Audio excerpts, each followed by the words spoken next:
प्रणाम। हम कल्पना ठाकुर झारखंड से। मेरी दीदी से भी कुछ भजन आप लोग सुन लीजिए।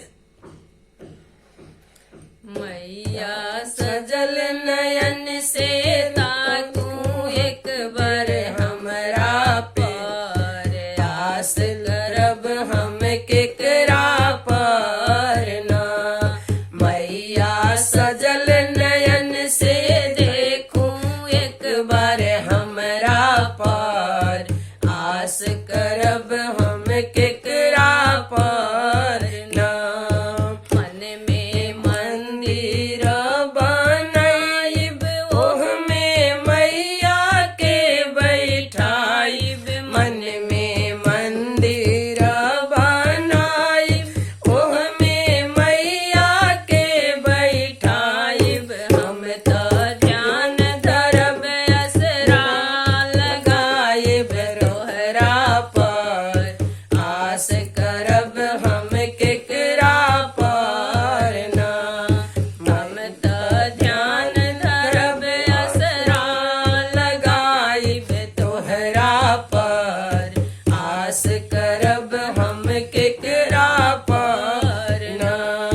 मैया सजल नयन से देखूं एक बार हमरा पर, आस करब हम केकरा पर ना।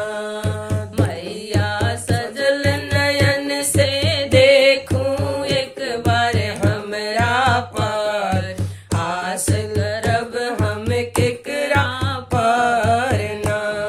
न दिहलू कोठाया अटारी, न दिहलू खेत और खरिहानी। न दिहलू कोठाया अटारी, न दिहलू खेत और खरिहानी।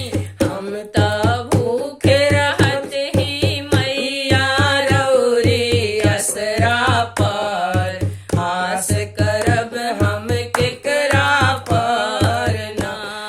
हम तो भूखे रहत ही मैया रौरी असरा पर, आस करब हम केकरा पर ना।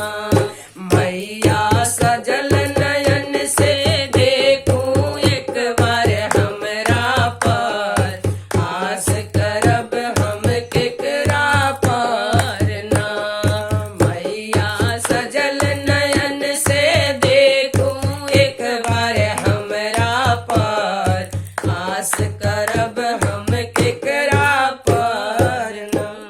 यदि ये देवी भजन अच्छा लगता है तो लाइक शेयर सब्सक्राइब कीजिए और कमेंट करके बताइए आप लोग को कैसा लगा ये भजन। प्रणाम, धन्यवाद।